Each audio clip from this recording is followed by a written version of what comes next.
चलिए बच्चों, वीडियो वहीं पे क्लोज़ हो गया था। अब इस नेक्स्ट वीडियो से इसको आगे अपनी स्टडी को स्टार्ट करते हैं। क्या आप जानते हैं कि यूग्लिना एक ऐसा जीव है जिसमें जंतु और पौधों दोनों के लक्षण मिलते हैं।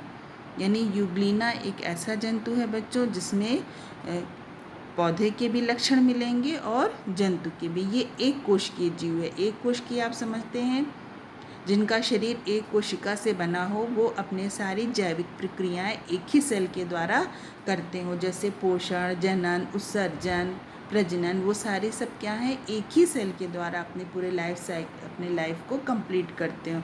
इसमें हरित लवक पाया जाए। यूग्लिना में क्या पाया जाता है? हरित लवक। देखिए यहाँ पर फिगर भी बना हुआ है, हरित लवक है, यूग्लिना है ये बच्चों। इसमें हरित लवक पाया जा रहा है। इसमें कोशिका भित्ति का अभाव होता है। कोशिका भित्ति इसमें नहीं पाई जाती। यह स्वपोषण व तथा विषम पोषण दोनों प्रकार से भोजन बनाता है।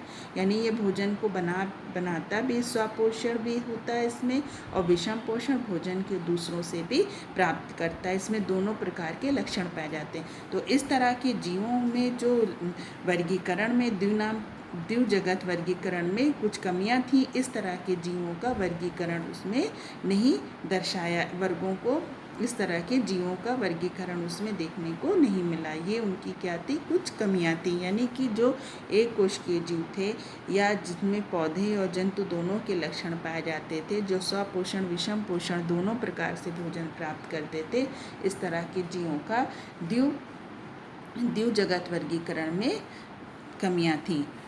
नेक्स्ट लाइन बच्चों, लीनियस की जानकारी के दायरे में कोशिकाओं एवं उनकी आंतरिक संरचनाओं के संदर्भ में कोई जानकारी नहीं थी।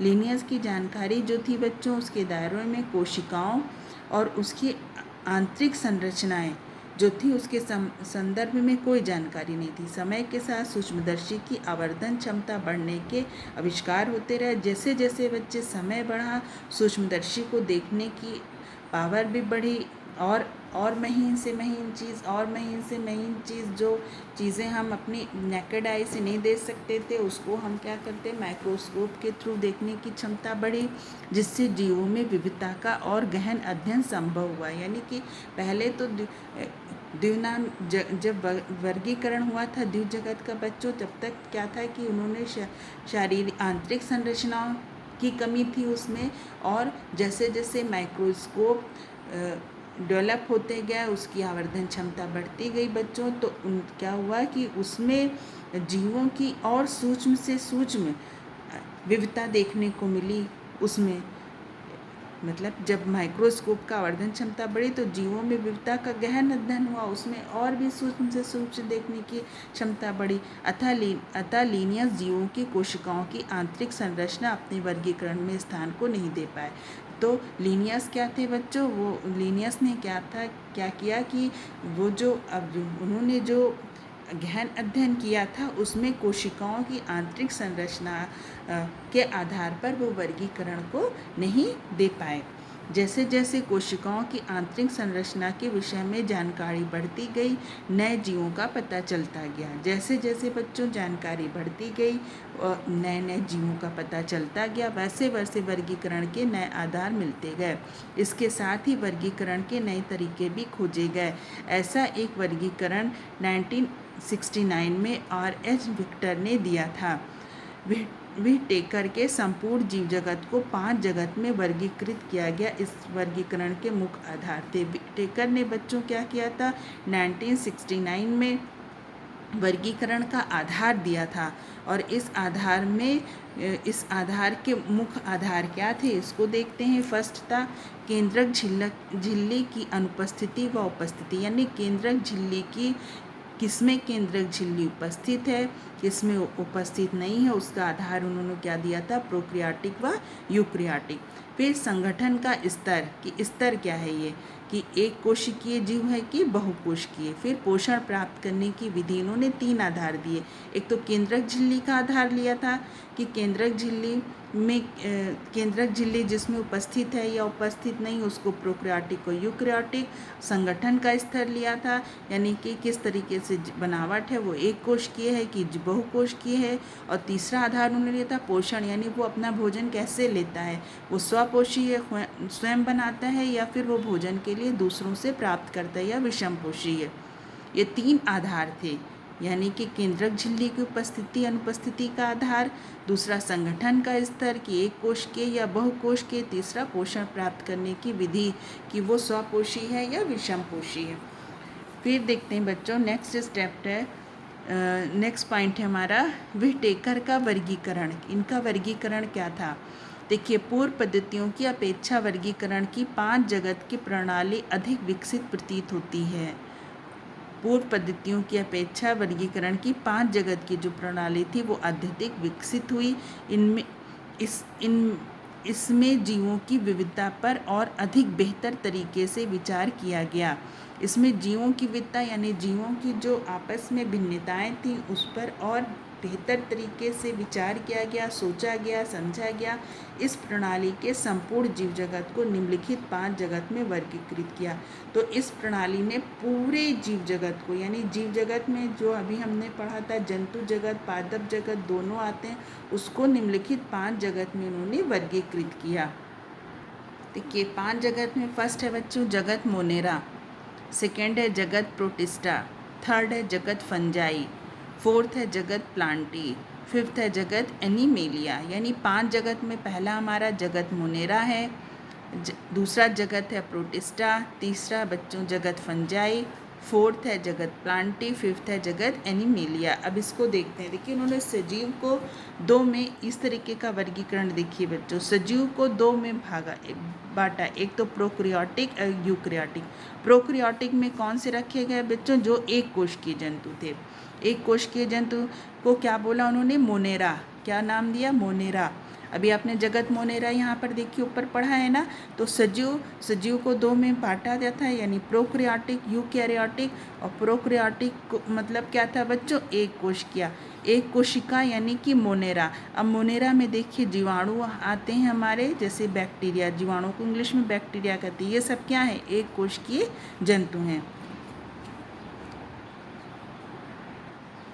दूसरे हैं बच्चों, देखिए सजीव में का यूकैरियोटिक। यूकैरियोटिक में देखिए दोनों थे, यानी एक कोश के जीव भी थे और दूसरा बहुकोश के जीव भी थे। और एक कोश के जीव में हमारे किस जगत का लिया था बच्चों? जगत प्रोटिस्टा, यानी जगत प्रोटिस्टा। उदाहरण में हम इसको देखेंगे तो अमीबा। अब यहाँ पर देखिए बहुकोशिकीय को फिर 2 भागों में बांटा, एक कोशिका भित्ति सहित, यानी जिसमें कोशिका भित्ति पाई जाती हों, और एक कोशिका भित्ति रहित, यानी जिसमें कोशिका भित्ति नहीं पाई जाती हूँ। तो कोशिका भित्ति सहित में 2 भागों में फिर इसको बांटा। एक प्रकाश संश्लेषण करने में अक्षम थे और जो प्रकाश संश्लेषण करने में सक्षम थे, यानी ऐसे पौधे जो प्रकाश संश्लेषण नहीं कर सकते थे और ऐसे पौधे जो प्रकाश संश्लेषण कर सकते थे। तो प्रकाश संश्लेषण ना करने वाले पौधों में बच्चों फंजाई आता है। फंजाई इसको आप जानते हैं, जिसको नॉर्मल में हम लोग फफूंद बोलते हैं। यानी कि ये जो होते हैं बच्चों, जैसे राइजोपस, म्यूकर, मशरूम्स, ये सब क्या होते हैं? ये हमारे ये फंजाई, इसको फंजाई जगत में लिया। क्या होता है कि जगत फंजाई में लिया। और क्यों इसको फंजाई में रखा? क्योंकि इनमें प्रकाश संश्लेषण नहीं पाया जाता, इसमें हरित लवक नहीं पाया जाता, जिसके कारण ये प्रकाश संश्लेषण जैसी प्रक्रिया नहीं करते। और क्योंकि ये अपना भोजन स्वयं नहीं बनाते, क्योंकि इनमें लैक्स ऑफ क्लोरोप्लास्ट होता है, यानी प्रकाश संश्लेषण की कमी होती है, जिस कारण ये फूड पर या अपने भोजन पर दूसरों पर डिपेंड रहते हैं। जैसे सड़े गले चीज़ों पर उगना, वहीं से ये भोजन को प्राप्त करते हैं। दूसरा बच्चे हैं प्रकाश संश्लेषण करने में सक्षम प्लांटी में जो प्रकाश संश्लेषण करते हैं, यानी फोटोसिंथेसिस, उनमें क्लोरोप्लास्ट पाया जाता है। और वे क्या करते हैं? भाई प्रकाश संश्लेषण प्रोसेस के थ्रू वो फूड्स को बनाते हैं। वो यानी कि वो स्वयं पोषी होते हैं, वो फूड्स बनाते हैं और वो अब फूड्स के लिए अब दूसरों पर डिपेंड नहीं रहते। तो इस तरह के प्लांटी में उन्होंने रखा। जगत प्लांटी में उदाहरण नीम लेंगे, बैनियन लेंगे, आम लेंगे। इस तरीके से जो ग्रीन्स प्लांट्स हैं जिसमें क्लोरोप्लास्ट पाए जाते हैं बच्चों, वो अपना भोजन स्वयं बनाते हैं, वो स्वपोषी कहलाते हैं। अब यहाँ पर देखिएगा एक कोशिका भित्ति रहित हुआ, जैसे एनिमेलिया, जो मनुष्य है उसमें कोशिका भित्ति रहित यानी कोशिका भित्ति का अभाव होता है। वो किस जगत में लिया उसको? जगत एनिमेलिया में। उदाहरण मछली लिया और मनुष्य लिया। तो यहाँ पर एक इजी सा बच्चों दिया हुआ है, यानी सजीव को उन्होंने सजीव 5 जगत में बंटा था। जगत मोनेरा, जगत प्रोटिस्टा, जगत फंजाई, जगत प्लांटी, जगत एनिमेलिया। अब यहाँ पर देखिए इस तरीके का वर्गीकरण एक चार्ट के थ्रू आपको दिखाया गया है। आप इसको क्या करेंगे, अपनी यहाँ से आपका बायो चैप्टर स्टार्ट हो रहा है।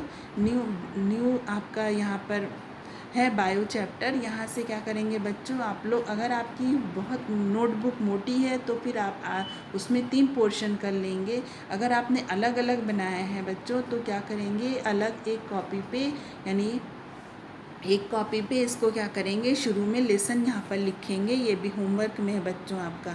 यहाँ लेसन लिखेंगे और इस तरह का वर्गीकरण एक बनाकर बच्चों इस तरीके से क्या करना है, 2 भाग, जिस तरीके से एक चार्ट बनाया गया, इस चार्ट को बनाकर आप हमारे व्हाट्सएप नंबर पर इसको सेंड करिएगा, ताकि मैं देखूं आपने इसको पढ़ा कि नहीं पढ़ा। ये बहुत इम्पॉर्टेंट है बच्चों, इसको सेंड करिएगा।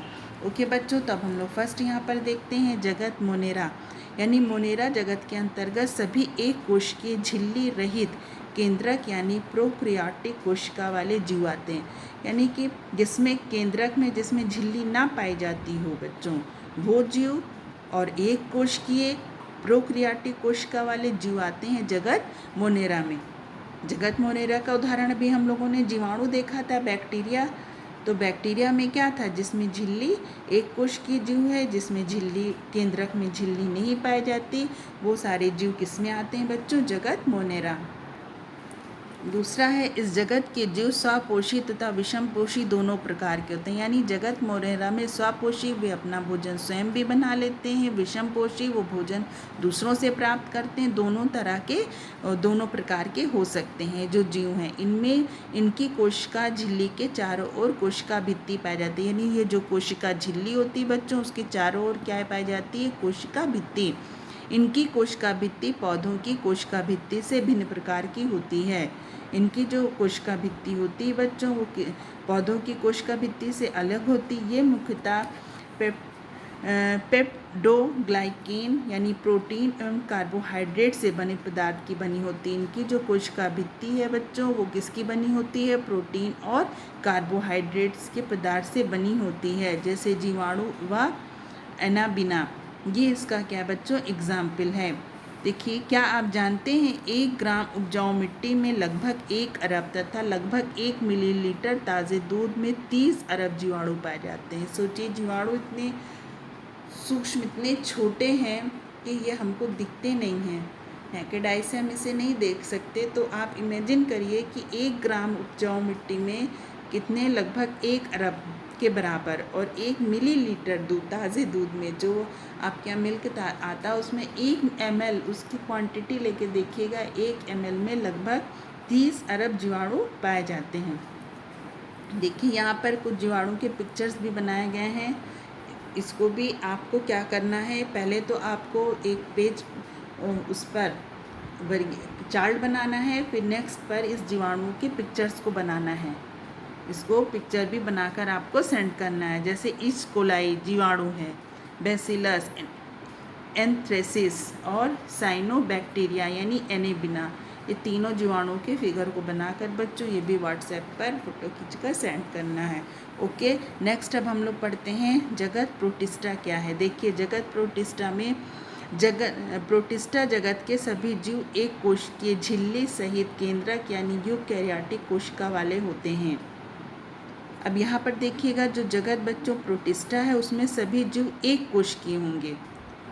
एक कोश के समझ रहे हैं, जैसे अमीबा, एंट अमीबा, पैरामीशियम, ये सारे हमारे क्या होंगे, एक कोशिकीय झिल्ली सहित, यानी झिल्ली सहित केंद्रक, इनके केंद्रक में झिल्ली पाई जाती होगी और यूकैरियोटिक कोशिका वाले जीव होंगे। इस जगत में स्वपोषी व विषमपोषी दोनों प्रकार के जीव हो सकते हैं। इस जगत यानी प्रोटिस्टा में भी बच्चों स्वपोषी और विषमपोषी दोनों प्रकार के जीव हो सकते हैं। जीव की सभी क्रियाएं एक ही कोशिका के द्वारा संपन्न होगी। मैंने पहले बताया था कि जीव की जो सभी जैविक क्रियाएं हैं, जैसे जनन, पोषण, उत्सर्जन, प्रजनन, ये सारी प्रक्रियाएं बच्चों एक ही कोशिका के द्वारा संपन्न होगी। अगर एग्जाम्पल में देखिएगा तो अमीबा, पैरामीशियम, एंट अमीबा और यूग्लिना, इस तरीके से जीव हमारे क्या हैं बच्चों, एक कोशिकीय। यहाँ पर देखिए इनकी पिक्चर्स भी बनी हुई है, अमीबा, एंट अमीबा और पैरामीशियम, ये सब हमारे क्या हैं, एक कोशिकीय जीव हैं। ये जगत प्रोटिस्टा के जीव हैं। और इसमें अभी आपने जगत प्रोटिस्टा में क्या क्या लक्षण है बच्चों, इसको भी देखा, उनके आधार पर इनको जगत प्रोटिस्टा पर रखा गया है।